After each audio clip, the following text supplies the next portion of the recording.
परमात्मा एक न दिन कृपा तो हमारे ऊपर अवश्य कर देंगे।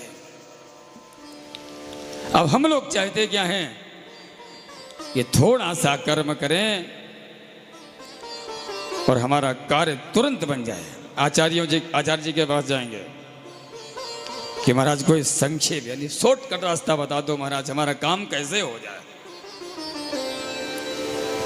जीव जब बीमार हो जाता है पास जाएगा, जो बता देंगे वो करेगा। और कहीं पूजा पाठ में जाएगा, कितना समय लगेगा, कितना खर्चा होगा, कितनी देर बैठना पड़ेगा, कि व्रत भी रहना पड़ेगा। महाराज कोई शॉर्टकट रास्ता बताओ, ये लंबा रास्ता नहीं चलेगा, समय नहीं मेरे पास। हम ठीक हैं, चल रहे हैं तो समय नहीं है। यदि अस्वस्थ हो गए और बिस्तर पे पड़ गए, क्या तब भी समय नहीं होगा? होगा, लेकिन आप कुछ कर नहीं सकते हैं उस समय। समय तो होगा लेकिन हम कुछ कर नहीं सकते। इसलिए कहा गया है कि मानव योनि सबसे अंतिम योनि, लास्ट योनि है। और इस योनि में आने के बाद भी यदि अपना उद्धार हम नहीं कर सकते हैं तो हमारा कल्याण कोई दूसरा नहीं करेगा। कर्म करेंगे, फल चाहेंगे कि महाराज तुरंत मिल जाए। एक बात मैं हमेशा कहता रहता हूं।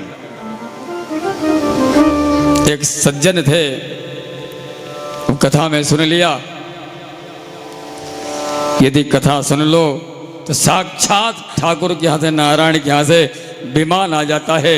उस विमान में बैठ करके आराम से कथा सुनने के बाद यहां से प्रस्थान करते हैं।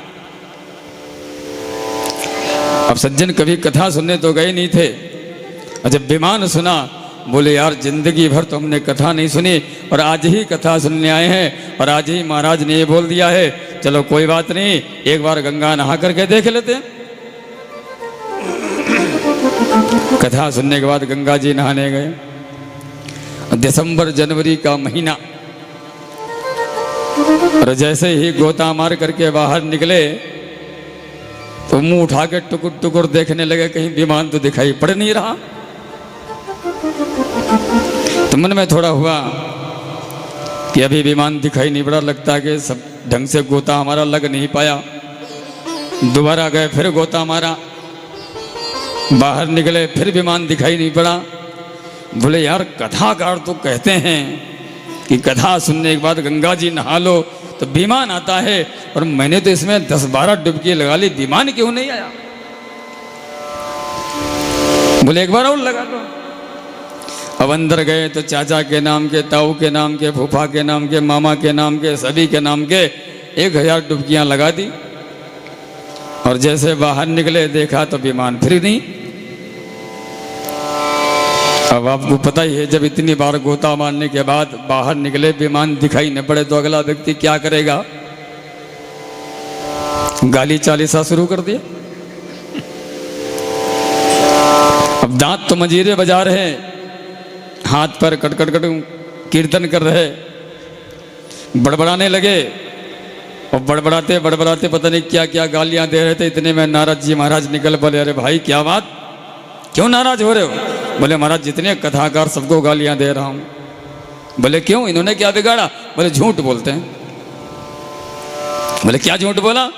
बोले महाराज एक बात बताओ, कथा सुनते हैं और कथा सुनने के बाद जो गंगा जी नहाते हैं उसकी महिमा क्या है? नारद जी समझ गए कुछ ना कुछ गड़बड़ है।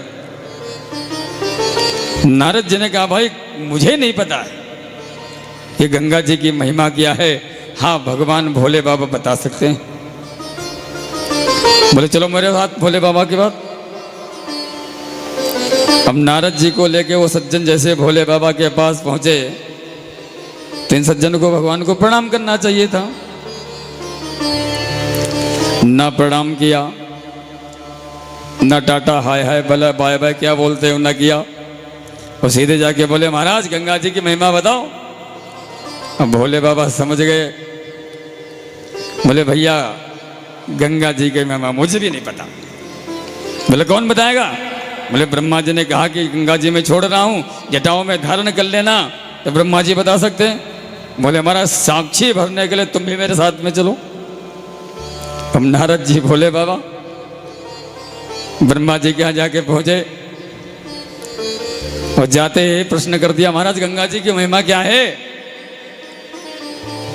ब्रह्मा जी ने कहा कि भगवान वामन से विराट हुए और विराट होकर के जब चरण उनका हमारे यहाँ पर आया ब्रह्मलोक में, मैंने उनका अंगूठा चरण प्रक्षालन किया और वो चरणों तक मैंने गंगा जी में जल कमंडल में रखा और समय आने पर उसको छोड़ा।